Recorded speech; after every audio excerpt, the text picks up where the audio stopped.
In this video, I'm going to show you how to download Python on Windows 11. So what you do is go to Google and type in Python, and the first website that pops up is from python.org. Now you click on this, and then you go under Downloads up here and click on Windows, since we've got Windows and we're downloading for Windows. And then, as you can see, there are multiple releases over here, okay? But what you want to do is download, usually, you want to download the latest Python release. You just click on this over here, and then scroll down. You can read the new features, type annotations, depreciations, and stuff like that if you want to. But if you just want to download, you can scroll down here and see over here where it says recommended, okay?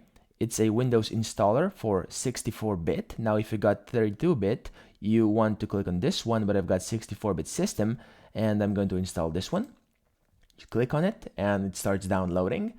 And then once you've downloaded it, you just click on this over here, press Install Now, and you've successfully downloaded and installed Python on Windows 11.